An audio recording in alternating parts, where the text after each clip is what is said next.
first time that I'm doing a full moon gathering, which will entail a lot of things that I already do in my life. It's gonna be with a group of girls that, oopsies, who are like-minded. That way we'll cultivate like good energy.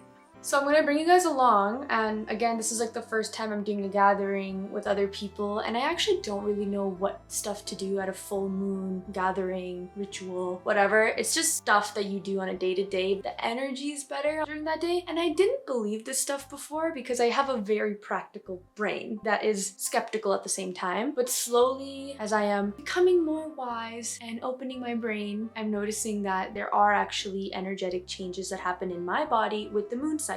Therefore, I want to learn new techniques and things that other people do that maybe help them manifest or just connect with their higher self. And so the full moon is a great time to do stuff like this. You guys are coming with me. Hopefully you guys learned something from this too. I'm actually very excited.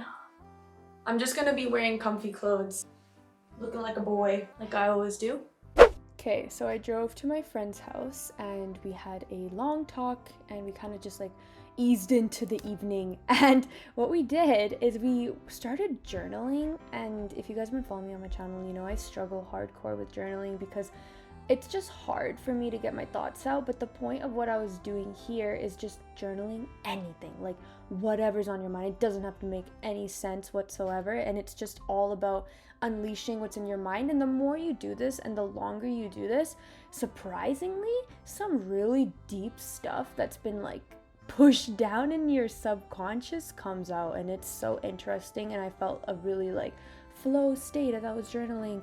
And okay, maybe I did cry a little bit, but whatever. It was this really safe spot, and yes, we drank some tea and just had overall great vibes, and that was a good experience.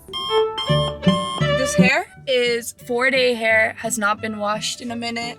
I woke up for spin at 8 a.m. Actually, I woke up at spin at 7 a.m. and I got here for 8 a.m. and I just finished spin. It's 9:17 on a Saturday. Give me a round of applause. Anyways, back to the full moon. You guys saw like the whole intention setting. There were a lot of, what the fuck is this? There was a lot of crystals and all these things that are energetically charged that were there. And I did have an intuitive calling to go feel one out and just like see it and touch it. Do I understand though what I'm doing? Not really. When my practical brain and my more spiritual side kind of mesh, I realized that we don't actually know what the fuck we're doing on the planet. There's so many things that we don't know about our own brain, about the celestial world that we're in, other things that we can't see, other dimensions. Science is slowly starting to get tangible evidence for these things, but that doesn't mean that it doesn't exist. Something super, super cool that we did that I've actually been wanting to do, but I just haven't because again, my practical side is like, bitch, what the fuck are you doing? Going outside and just like burning your intentions.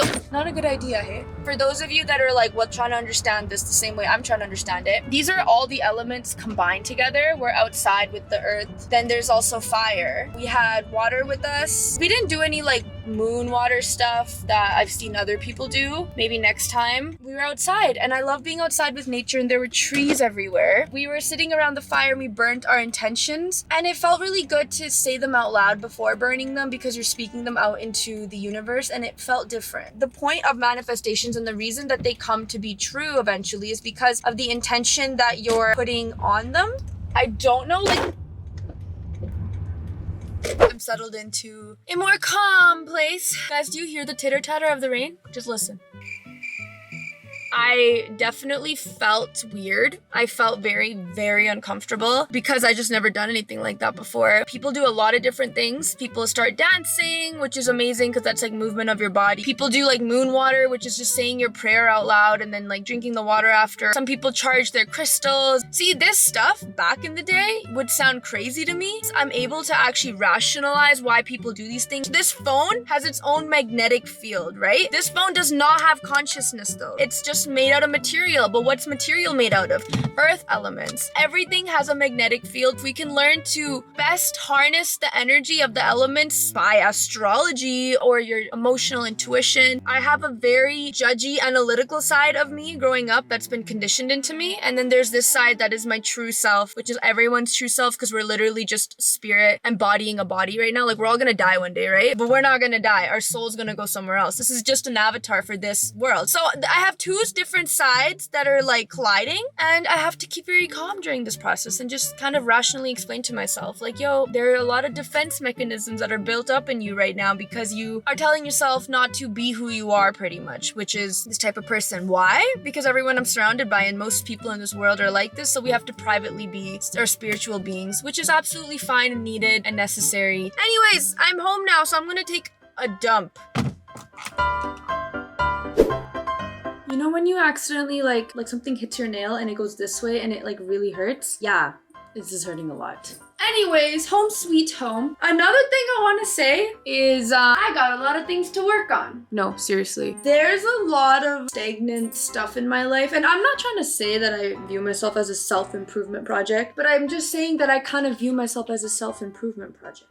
I guess I'll do these again later on and maybe you'll see me evolve. Who knows? You know, another thing about this whole journey, spiritual journey, that is just picking me up and dragging me along, is really forcing me to be so open-minded about everything. It's insane. Like, I have no reaction to anything that's happening anymore. Like, if someone says something very out of pocket, I'll just be like, you know what? Maybe I'm in the stage where I am information collecting. What that means is like being exposed to different meditation techniques, different types of people, different types of ways of thinking about life, reconnecting with your higher self, breath work, therapy, hanging out with trees. All of these things are part of a spiritual journey, and I'm just taking it one step at a time, y'all. So next time we do a full moon thing, maybe next month, I might be alone doing my own thing and I'll set up my own little regime and I'll feel more comfortable filming it too. Much love to you all.